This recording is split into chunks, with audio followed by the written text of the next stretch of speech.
This episode is sponsored by the Biggest Fan of Your Life podcast with Zach Owens. Most of us will never be the famed achievers, experts, or celebrities, but that doesn't mean our lives are any less interesting, amazing, or inspiring.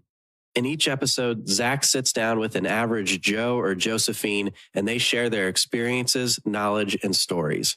They may not have a following or world-renowned status, but they have fascinating lives that Zach is a fan of, and he thinks you should be too.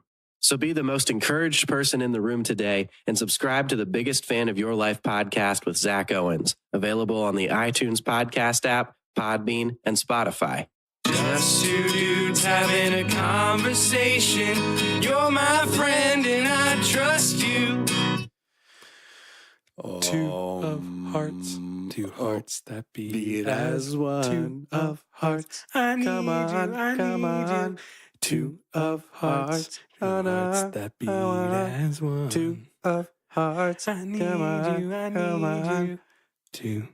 I need you, I need you. What is that song? That's a different song. That like plays over top of it. I need you, I need. I feel like it's a Christian song though, like a worship song. I need you, I need you. I have no idea. It's in my head. I was going to go a completely different route. I was going to go,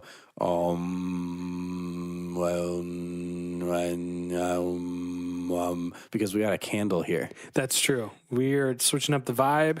Our Christmas lights burn out. They're kaput.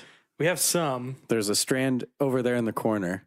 Over yonder. Over yonder. Too far. Too far away to properly light this though.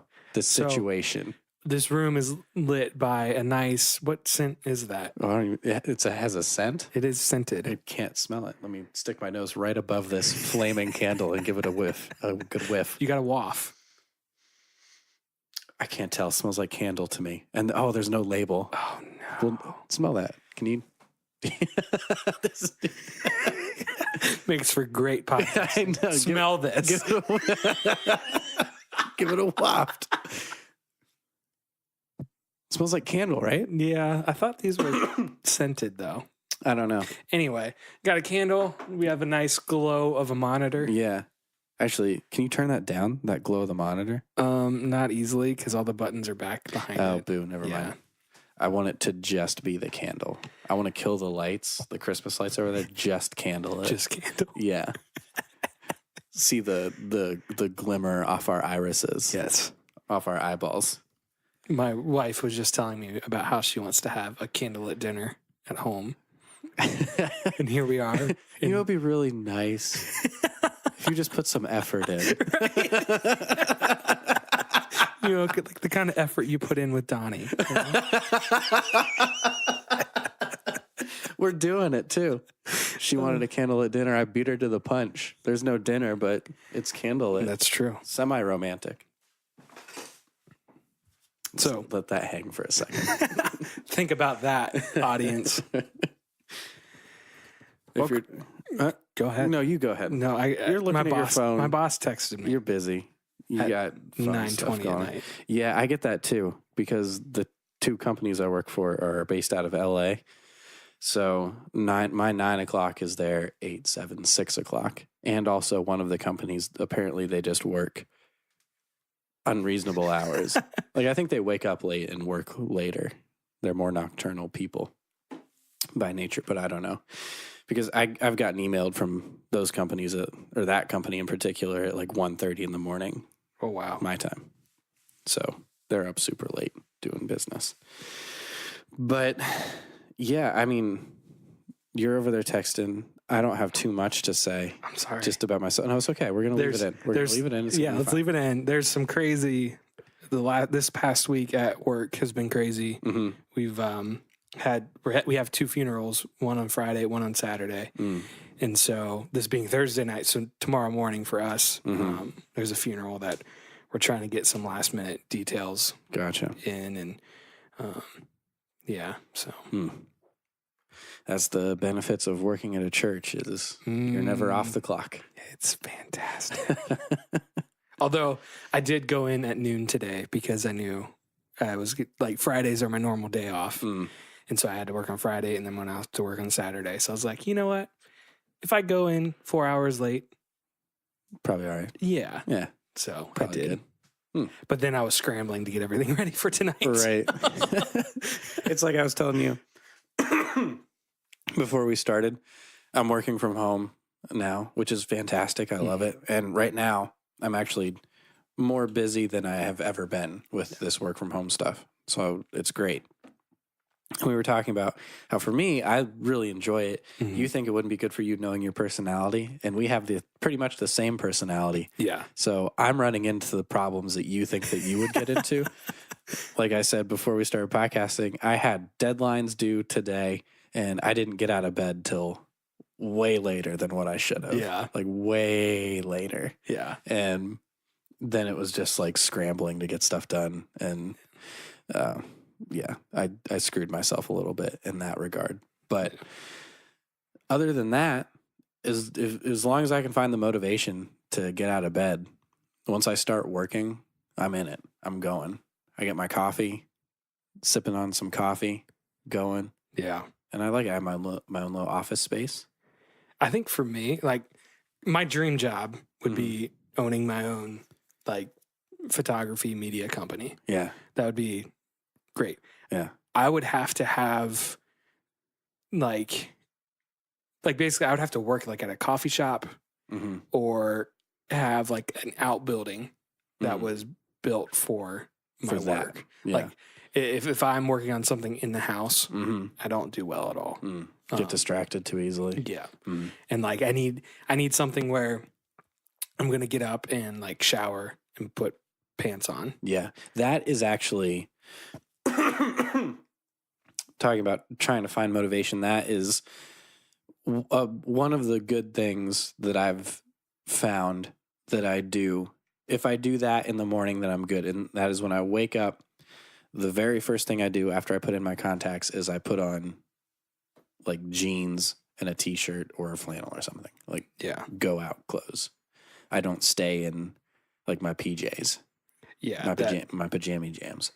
Because if I do that, then just the process of getting going and sitting down and starting to work just takes like an hour longer to an hour and a half longer than what it should.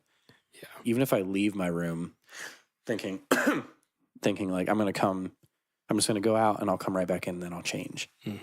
It never happens that way. It's like I go out and then I sit down for a little bit and I'm on my phone for a little bit and then I meander over and I make some coffee and I just be on my phone for just a little bit longer. And right. Playing your games. Yeah. Playing my games. Yeah. And then you got games on your phone? I do. I do have games on my phone. I enjoy them. And then I finally make it back into my room. But if I wake up, put pants on, a t-shirt, go get my coffee and go right back in. Yeah. Not to my bedroom, but to my office and start working. Yeah. We're good to go. I've even found like I said, my days off are on Fridays. I've found that I enjoy my day off much better if I don't sleep in. I mean, I'll sleep in like maybe a half hour or so later than I normally would. But I stick to that routine of getting up, showering, putting on normal clothes. One, it makes my day longer, feel longer. And then things that I need to get done because it's my day off. Right. I'm much more apt to actually get it done. Yeah. And then even like when Allie gets home, then I'm like more ready to like go out or, you know, like as opposed to if I get up, don't shower. Put in some effort. Yeah, exactly. Exactly. Versus just being on the couch. Watching Netflix all day. Nothing but your shorts. Just, even though hey, babe. I love that. Like it's really great. I think that those days are very, very crucial. Yeah. I think that you need those days. But I completely feel you with that. And something on my side of things, and I keep hearing this and I know that it's true, but once you do just like one little thing, then everything else becomes easier. Like you gain some momentum, it kind of snowballs. Like you have that one thing you don't want to do, like I got to do the dishes. Right. I don't want to do the dishes. And then you put it off, and then you put off the next thing that day, and the next thing, and the next thing, you know, you find yourself on your couch. But if you know that you have to do dishes and you do them, And it's like, I'm just going to get them done. Okay, I got the dishes done. Let's just do like one more thing. And then it keeps snowballing and snowballing. And then you got everything that you needed to get done. Also, something I heard recently was as soon as something comes into your mind, like, oh, I need to do this, and it's only going to take 5 minutes. Because those are the things for me that I tend to push off the most. It's like, it's just going to take 5 minutes to do. I'll get it in a bit, you know? As soon as one of those things comes up, do it right away. Do it right away. And then that triggers that snowball effect of doing things. Yeah, but that first little thing of like, I'm not going to do this. Right. Well, that's what, I know it's like, it was a viral video a couple of years ago. It was like a Marine giving a graduation address. Oh, yeah. And he was talking about, like the key to changing the world is making your bed in the morning. Yeah. Because it's exactly what you're saying. That little act of, I don't really want to do it. It's not going to take me much time. Starts the whole cycle of being productive. And it's so true. I don't make my bed every morning. I should. Usually, like, I never will. Yeah. Allie and I are so different, and it's funny. Yeah. Like, I remember her parents saying, like, as a kid, she would always, like, make sure her bed was made in the morning. She had, like, lined her shoes up and everything. And, like, I am totally opposite of that. Yeah. There were plenty of times when I lived by myself where, like, my living room had just clothes. Oh, yeah, totally. Like, my living room, not even my bedroom. Oh, yeah. And so it's funny how we're now married. And, yeah. But last night, I think it was last night. Yeah. So we have a 1-car garage. And as it happens whenever you move,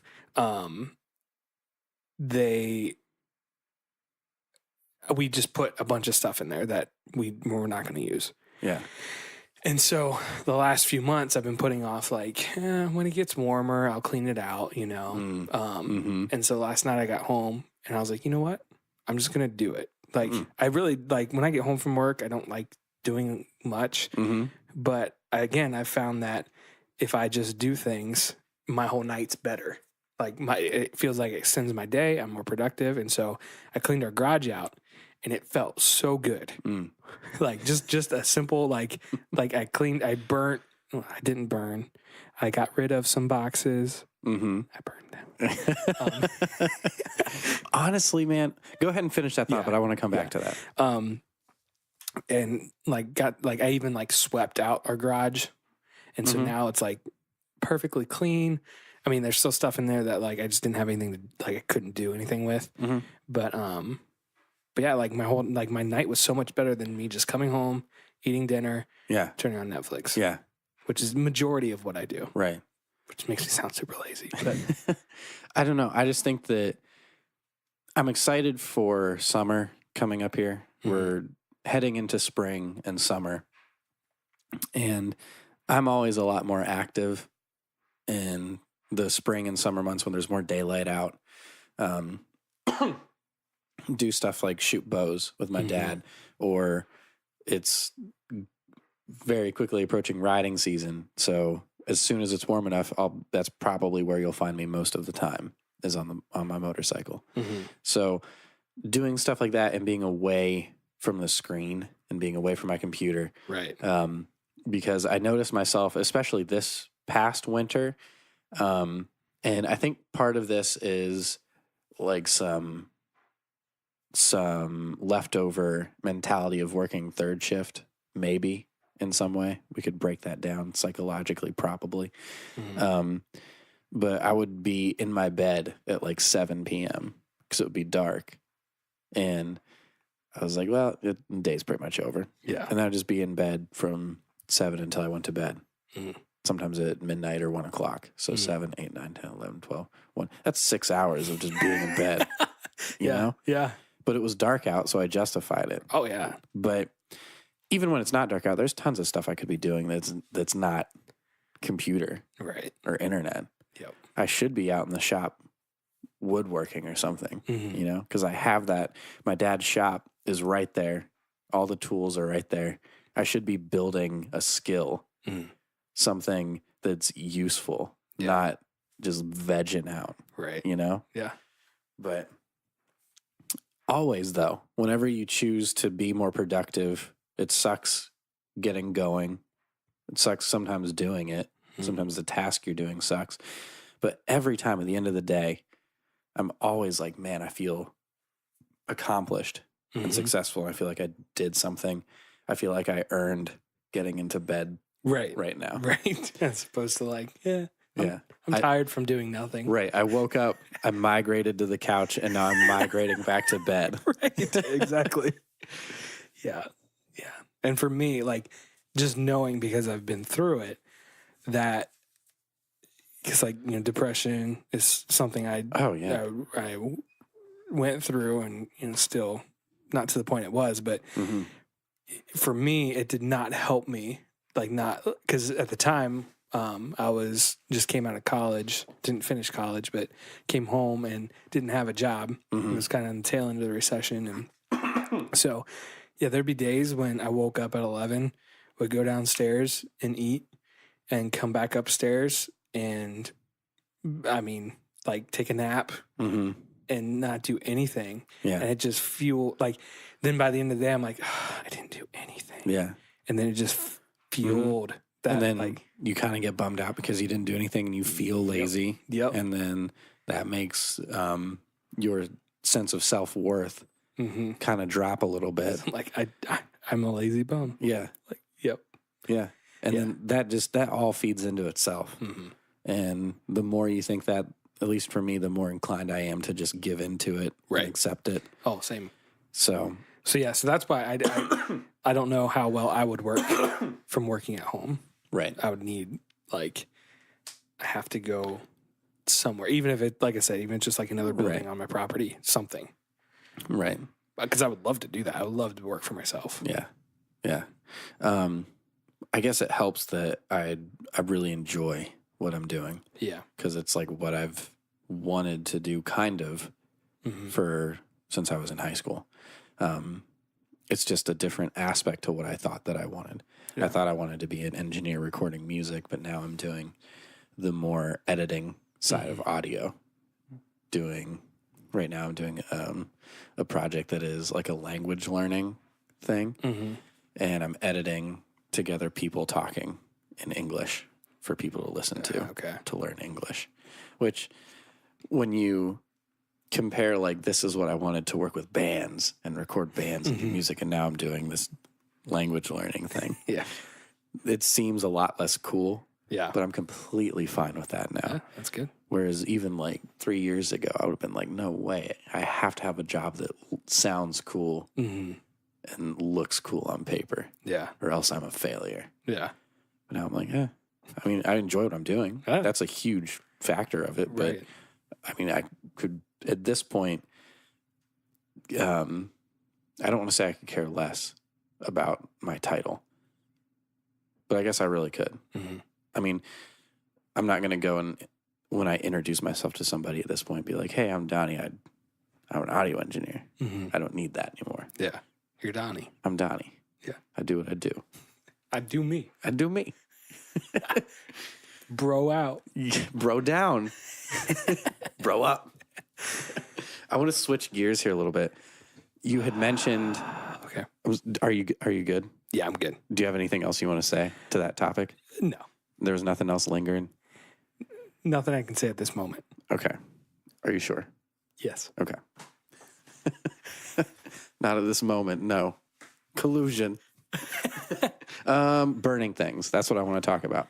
So you had mentioned that you burned some boxes. Yeah. And I've been thinking recently, there's this huge environmental push, which I really believe that we're at a very pivotal, very dangerous spot environment-wise. If you look at the science, if you look at the statistics and the facts, we're at a dangerous spot. But obviously, you shouldn't burn things because it sends stuff into the environment, right? But also, if I just throw it away into my garbage can and then take it down to the street, where does that go? Right. That goes to some landfill or whatever. So what's the best option? What are we to do other than those two things? I think until we can get to a point where everything is reusable and recycled. Yeah. I don't know. Because we know landfills aren't good. Right. And Should I just dig a hole in my backyard, start filling it up? Create your own landfill? Yeah. I don't know, honestly. That's like, we've talked about this kind of before on the podcast because, excuse me, the place that we used to live, Allie and I used to live, was out in the country and we had to pay extra to get our trash picked up. So we didn't, and I just burnt all of our trash. Yeah. And so it's kind of the same thing. Like, I'm leaving very little waste. Right. Even though I've now sent it up into the atmosphere. But which one's better? Right. Right. It's a lesser of two evils, I think. I don't know, man. I think the solution right now, with all the trash and crap that we have right now, sorry, I can't get this frog out of my throat. The solution is just shoot it all up into space. Just let the aliens deal with it. It's ever expanding. We got tons of space to pollute. In space. In space. We could pollute space for eons and it would be fine. Yeah. We wouldn't even be putting a dent in all the vastness of space. Yeah. I think that is what God intended. I think he was like, you guys are going to create a lot of trash. Let me just put you in a giant garbage bin. Now, but could one argue the environmental impact of the fuels it takes to get to space? Yes. Right. Which is why we need to create some other solution to getting heavy things off of this globe. A giant elevator that runs on... I was thinking more slingshot. Or slingshot. Like massive, huge rubber bands. I want that job. And you just crank it down. Shoot crap into space. But, so would you have to put it... You'd have to put it in something that could get it through the atmosphere without burning up. Right. So again, you're using material. I see. Right. One thing we can all be sure of is we are not the two people to be figuring out this problem. But I think we're on the right track, though. If we just keep brainstorming, I think that we would figure out the right solution to this problem. At least I would feel good about it. Yeah. I think we really screwed ourselves with plastics. Yeah. That's what I'm reading. Yeah. Is plastics are the worst. Yeah. And that, like, if we could get to I don't know how you do it, but basically where you're reusing everything. Right. You know? Right. And so you're not creating a bunch of stuff. But again, I have no solution for that. Yeah. Although I did read at one point a couple of years ago, and it was just a headline. I didn't read the article about how we're running out of sand. Really? To make like glass and stuff. Again, I didn't read the article, so I could be wrong, but it was just a headline. Aren't there like billions of miles of beach in the world? Well, I don't know if it's like a particular kind of sand that you need. I don't know. Again. What is the ocean floor made out of? Mud, maybe? I thought it was sand. I think it probably depends on where you're at. I don't know. There used to be a glass shortage. Yeah? Yeah, like back in the day. You know how I know this fact? Is because I was watching The Bells of St. Mary's this past Christmas, which is a Bing Crosby movie. He's an old dude. He was like before Sinatra. Okay. So if you know The Bells of St. Mary's, this movie, please email us in and say, hey, I'm an old soul too. It's a really good movie. It's black and white. But it's mentioned in the movie that there's a shortage on glass at the moment. And I think there was like a world war going on at the time. Yeah. Shortage on a lot of stuff. Right. So maybe that was why. But I mean, the ocean makes sand, doesn't it? Does it make it? Yeah. Because isn't sand what was it? Oh, you're going away. You're fixing. Gotcha. Isn't the ocean, or isn't sand,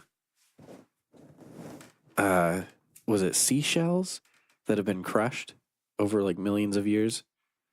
What are seashells made out of? What are seashells made out of? I don't know. Are you opening the window? Yes. All right. I'm gonna Google this because I need to know at this point. Google it. I need to know. We're gonna do this whole thing too.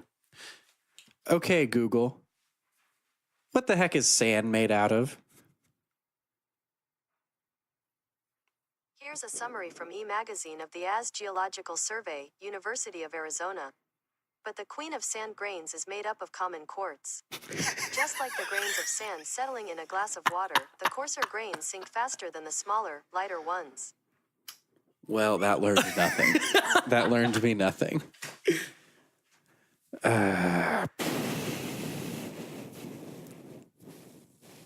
Carol, what's sand made out of? Okay.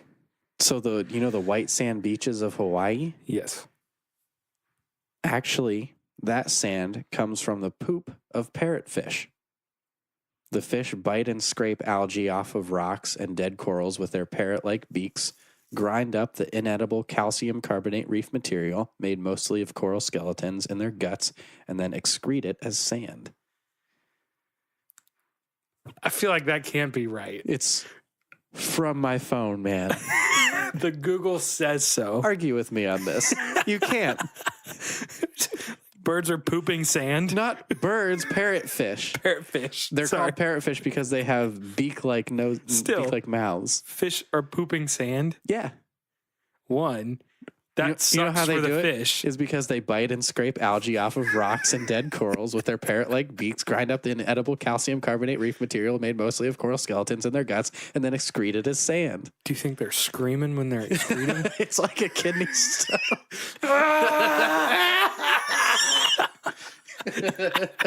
I've been cursed. No, I think they must have like iron rectums. Just steel. Like, can you Steel imagine? lined. I like to pretend sometimes that like when God was setting all this up, like that like he could talk to the animals and the animals could talk back, and he was like giving them their assignments and what they do. Can you imagine? Like, all right, I need you guys to eat dead crap off of rocks, and then your poop. People are gonna flock to islands to see your poop. And it's going to be super expensive to go to those islands. Yes. I wouldn't mind that. It's going to be honestly. coarse when it comes out. I think you can handle it. I think they can handle it. I don't think it hurts them. But like, imagine like sitting in that meeting. Crap, we got to do what? I think I would love that, man. I think I would love that. I'd be just like so content, just chilling in the ocean, eating some crap, pooping it out, and then watching people sit on it. And be like, or being, sitting in a meeting and like people are getting their assignments and like, being one of the animals that another animal eats. Like you're going to take care of their population. Like krill. Oh, crap. Dude, speaking of krill, not to change this subject, how do krill not fit birds and also other fish, but like schools of things, like a flock of birds and a school of fish, how do they know? I have no idea. To move in unison like that?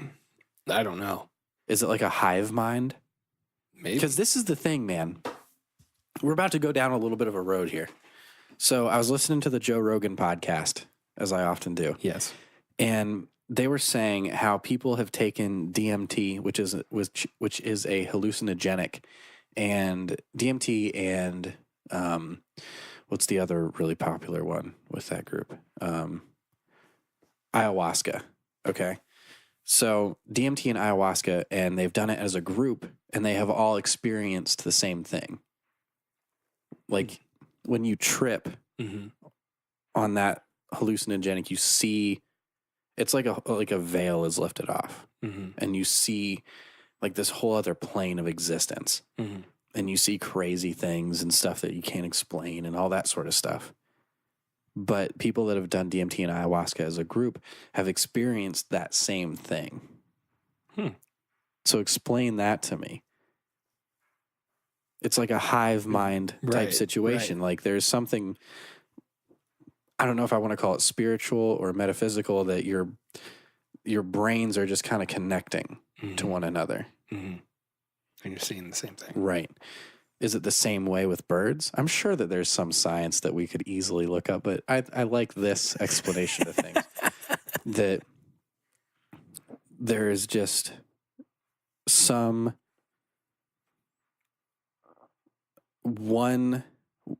not one, but just some central cognitiveness to the whole of a flock of birds. Mm-hmm. You know? Mm-hmm. That's what I think. But it still blows my mind. Yeah. If that is the actual explanation to that, like it becomes like a hive mind, wow, that's amazing. That's incredible. If it's not that and it's something else, what is it? And also that thing is probably mind-blowing as well. Yeah. Same thing with the krill and the fish. Yeah. That's what got me thinking about that was krill. Because krill kind of swim in a pack like that. You wouldn't call it a pack of krill. You say pack, you think about a pack of wolves, pack of sharks. Right. A pack of sharks. A pack of... Is it a pack of sharks? I or have a no school idea of what it sharks? is. School seems too tame for sharks, man. A clan? Ooh, that's kind of cool. A clan. Of sharks? A militia of sharks? Ooh, a militia of sharks is, I like that. But are they group and like, are they, I don't know. Because you see, like massive gatherings of those true sorts of things, but they seem just more loner fish. And I guess they call like whales a pod. So Yeah, pod of whales. Okay, Google. Is it a school of sharks? Shark world. A group of sharks is called a gam, herd, frenzy, school, or shiver. Ooh, I like all those except for school. I've heard frenzy. Okay, so gam is one. A herd of sharks. A frenzy of sharks or a shiver of sharks. Shiver. A shiver of sharks because it makes you shiver. I like the shiver. Yeah. And yeah, they do. Many sharks, including the white tip reef shark, are cooperative feeders and hunt in packs and herds to capture elusive prey. Is terrifying. Right. Right. Well, have you seen Jaws, like the original Jaws? No, I've not. Probably one of my top 10 favorite movies. You should really watch it. It's super good. But they hire this like old shark fisherman who's been in World War I, and he's all gruff. This is actually a really good impression of him.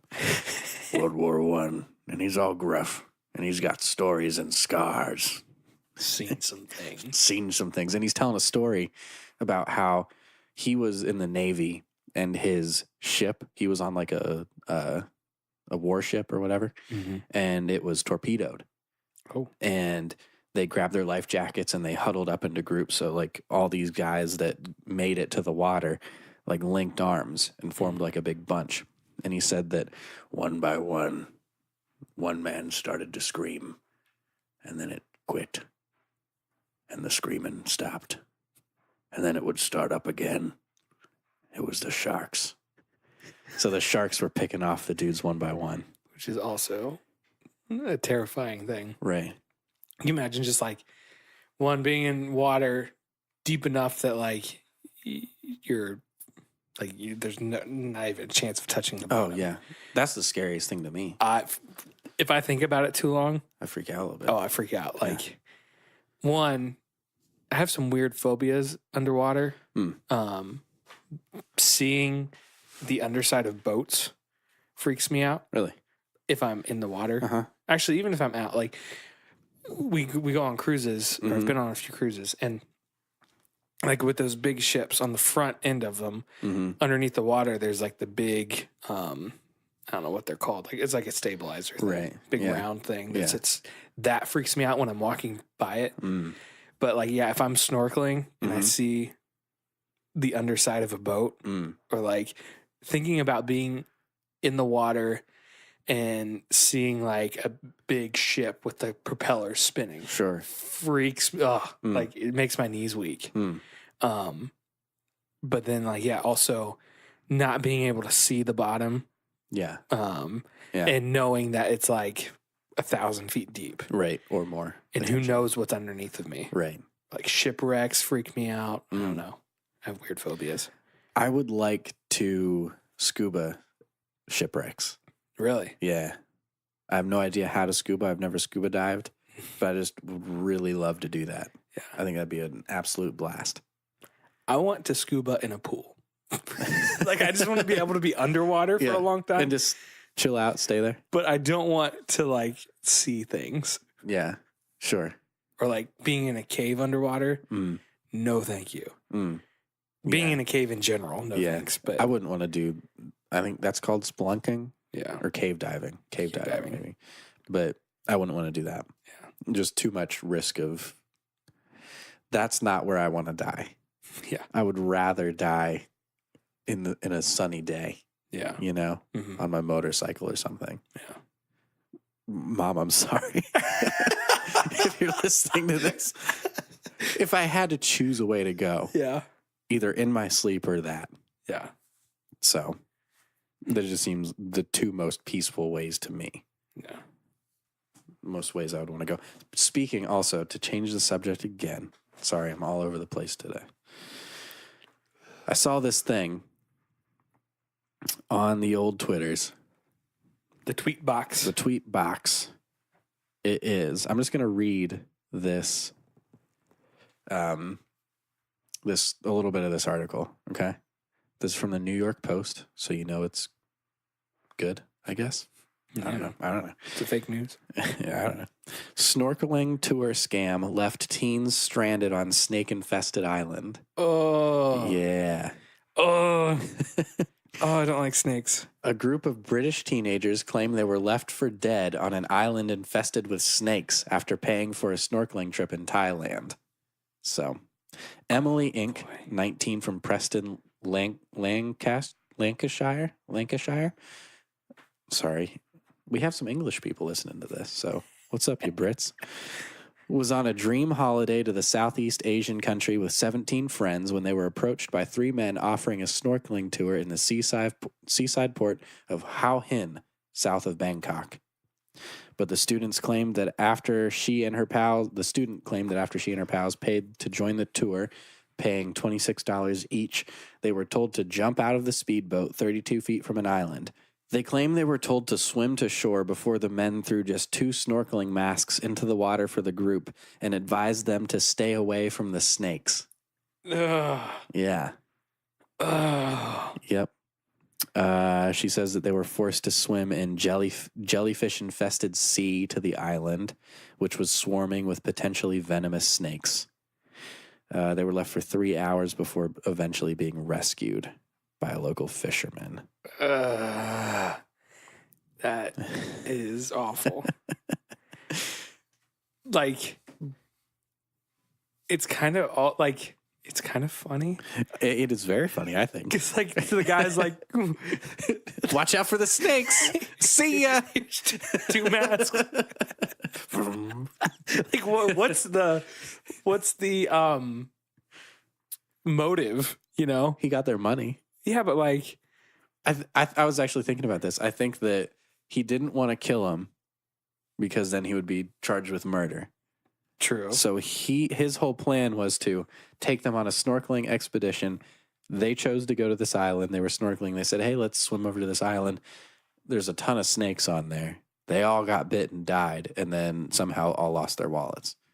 I think that was the plan. He was going to let the snakes do the job and then come back and steal all their money. Yeah, I could see that, I guess. Yeah. But man, I hate snakes. Like, absolutely hate them. Only good snake is a dead snake. I don't care if they eat rats. I don't care. You're a regular Indiana Jones over there. Yeah. And you saying that reminded me of a video I saw. Have you heard about this? The house, I don't know where they were at, probably southern states somewhere.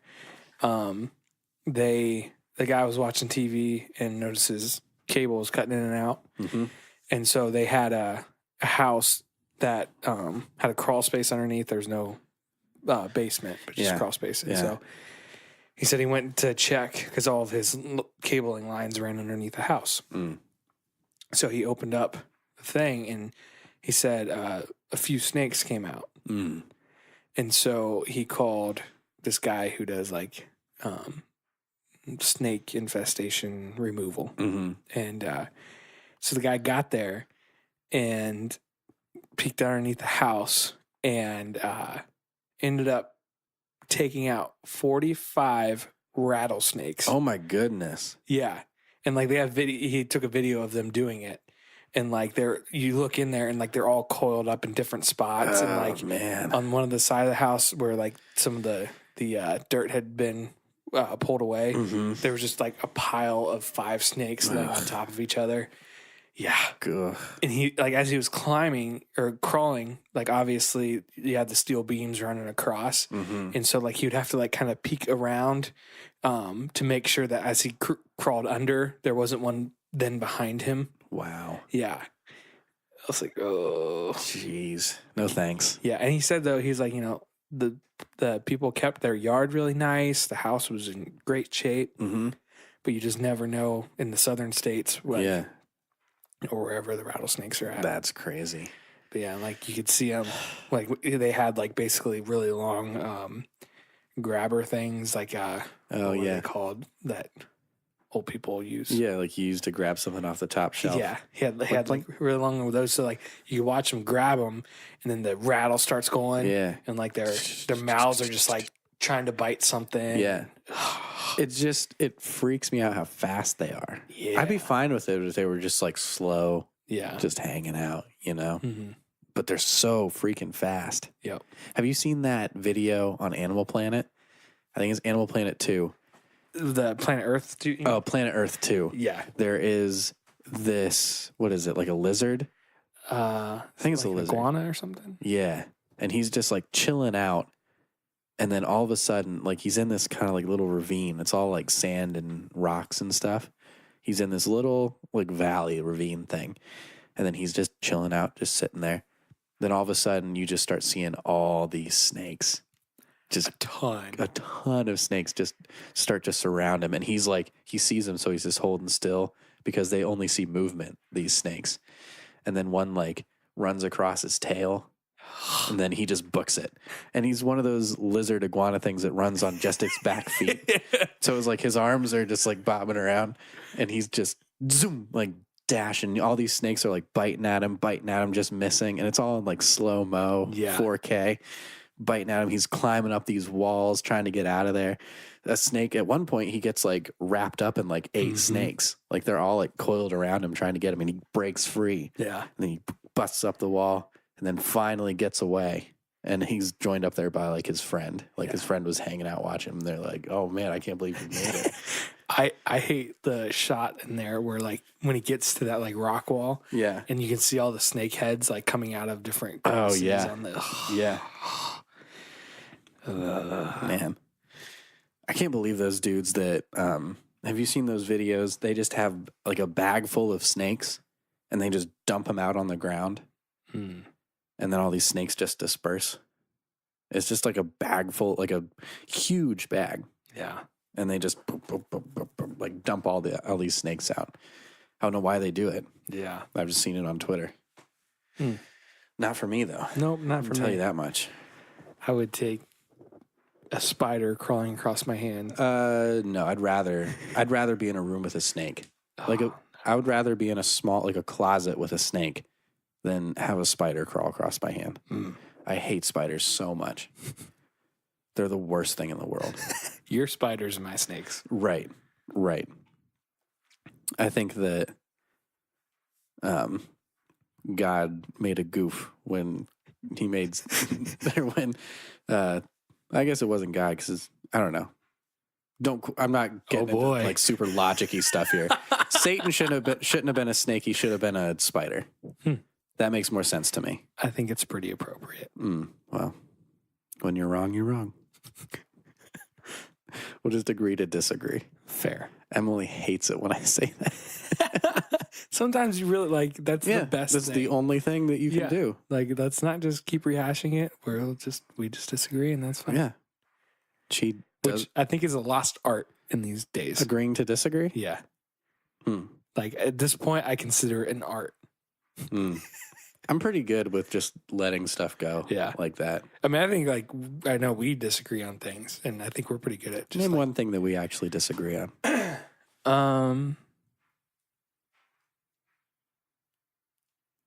Can't do it. Can't do it. Because you know why? Hive mind. Yes. It's the candle that's brought us together. Yeah. We did a seance earlier. Yeah. Our spirits connected. Hive mind. So we had this little bit, this little segment that we used to do. We haven't done it in a while, called a qualm, daily qualm. Oh boy. Which qualm does not mean what you thought it meant. We've been told by Carol that qualm means something else. Thanks, Carol. Daily grievance is what we'll call it. Okay. This is my daily grievance that I thought about today. Because I was just working from home doing something, and something happened that made me laugh really hard. And it really wasn't that funny, but it made me laugh really hard. And then it reminded me of the people that say, whenever like you bust up and start laughing about something, like, oh, it wasn't that funny. Screw you, people that do that. What are you doing? Why are you trying to rob me of my joy? Let me have this. I understand maybe it wasn't that funny to you, Yeah. but it was funny to me enough to make me laugh out loud. Sometimes maybe even belly laugh. Let me have that. What kind of monster are you to take somebody's joy away from them? You know what I mean? And then when you laugh when somebody says something funny and then they go, it wasn't that funny, then you feel like an idiot for laughing too hard. That's true, actually. Yeah. Go ahead. No, I was just gonna validate your grievance. Yeah, please do. That's validated. You just validated it? Oh, thanks.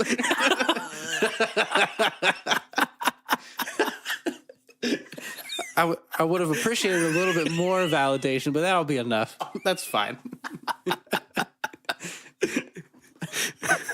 But it's just, you're just the worst type of person. Yeah. If you do that, you are the worst type of person. Yeah. Let somebody be happy. Yeah.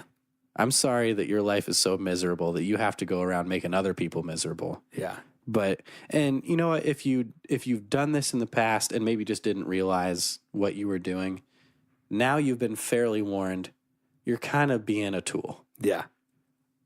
So that, or it was an instance that I watched happen at an airport last year. People getting annoyed by the sound of children laughing. Really? Yes, it blew my mind. I never even thought like that was possible. That on a plane or on an airport? No, we were in an airport. We were sitting at a restaurant in the airport, and like our booth was to the right of this. It was two old, like an older couple and like another older lady. Yeah, don't know the relationship, but so they were to the left of us, maybe I don't know. 5 feet. And then across the way, like on the other side of us, was like a dad and probably three kids, like all probably under the age of 7.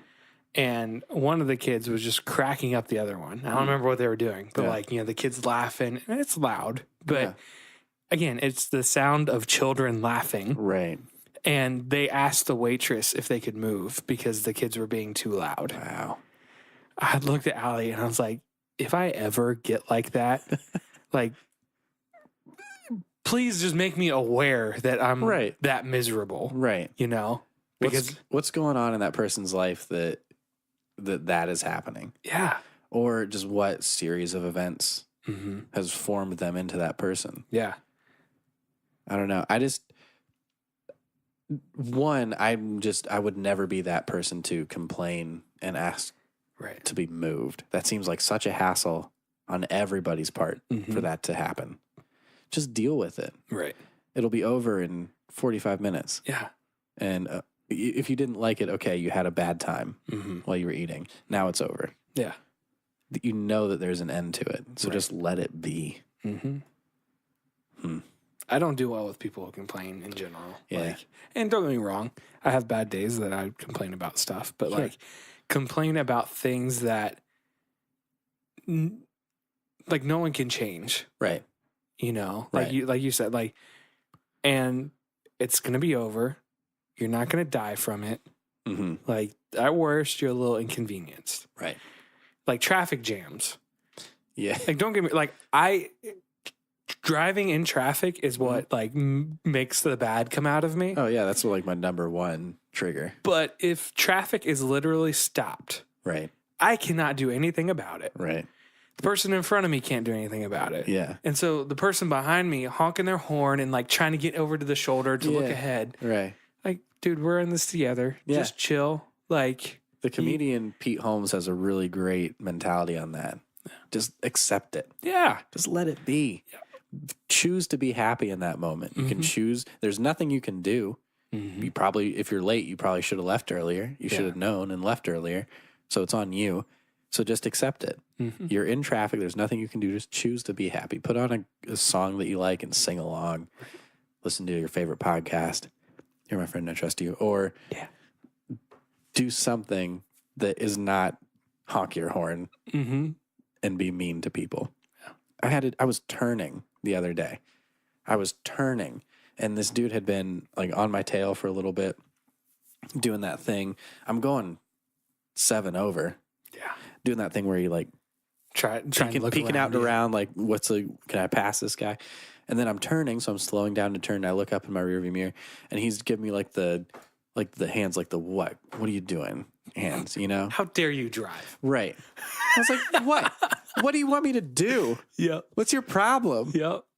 Guy? Yep. Who hurt you? Why are you the way you Why are you the way that you are? You need a hug? I won't do it, but yeah. I don't know, man. Good grievance. Ah, I like that. That's what it's called from now on. Good grievance.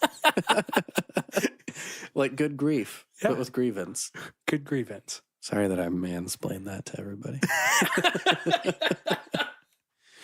Well, you want to wrap this? Let's wrap it up. Wrap it up. I'm ready for bed. We need a wrap-up song. We do. Wrapping it up. I've been listening to a lot of Bruce Springsteen lately. Yeah. He has an album, Bruce Springsteen on Broadway. Holy cow, it's good. It's more dialogue than anything else. Yeah. But it's like very well scripted. And I think like some is taken from his journals that he kept. Wow. And fun fact about Bruce Springsteen, he's writing all these songs about working hard in the factories all day, all night, and driving across America. He never worked a day in his life. And he admits that on the Bruce Springsteen on Broadway. He's like, I wrote all these songs about working hard in factories. I've never had a 9 to 5. Never had it. Good for Bruce. Yeah, good for Bruce. Emily, I just hung up on you, and I'm sorry. I'll call you back in just a little bit. So wrapping it up. Thanks for listening. Yeah. Thanks for being here. Yeah. We appreciate it. Thank you for letting us fill your ear receptacles. Yes. Tickle your ear follicles. Yeah. You got hair in your ears. You do.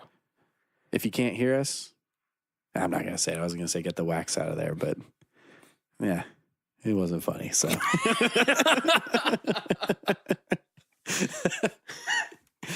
but please tweet at us. I'm just begging at this point. Yeah. Please tweet at tweet at us at myfriendpodcast@gmail.com. Tweet or email? Tweet at us. Did I say email? You said at gmail.com. Oh, I don't know what I'm I don't know thinking. what you actually said. So You can email us at, what is it? I trust you podcast. I trust you podcast at gmail.com. Tweet at us at myfriendpodcast at twitter.com. Yes. And find us, as always, right here, nestled in our home on Back Row Radio. Yes. Every Friday morning. We're not going anywhere. We will die here. We will die on this hill. We don't care. Even if Matt at Back Row says, hey, guess what? We're not going to do this anymore. We've decided to go with another option. We're going to say no. No, no, no. And we're going to, what's that movie where Weird Al hijacks the radio station? Oh, what is that to get his record play? VOF? Something like that? VOH? HOF? HOF, I think. No. VHF. VHF. I think it's VHF. Yeah. we're going to VHF back row if he ever tries to kick us off. That's right. So just you try it. We're in it for the long haul. We got our roots dug. Yeah. But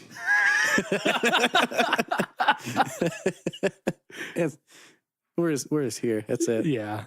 Find us on iTunes, Podbean, Yeah. Spotify, YouTube. Also, if you can, on whatever podcast app you have, leave a comment. Subscribe if you can. That means a ton. The comments and the subscriptions really help us out. Helps us keep the lights on. We're down to literally candlelight right now. Literally just have a candle. We need some subscribers and some comments to get the lights back on. Yes. The lights have turned off. The lights are off. We shouldn't have relied on this to be our full-time income. No. Big mistake. Big mistake. Oops. Going to be hard to bounce back from this one. My credit is ruined. I got a negative credit score. Actually, I'll share this on the air. Is that okay to do? Can you share your credit score? Yeah. Can you?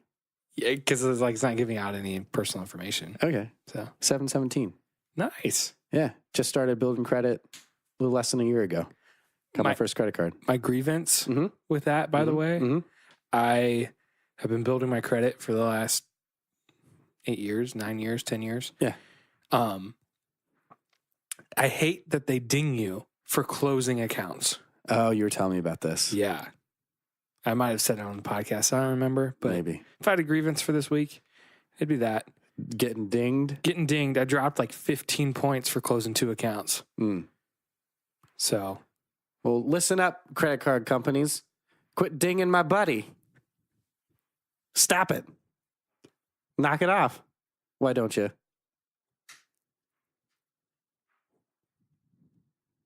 Is that it?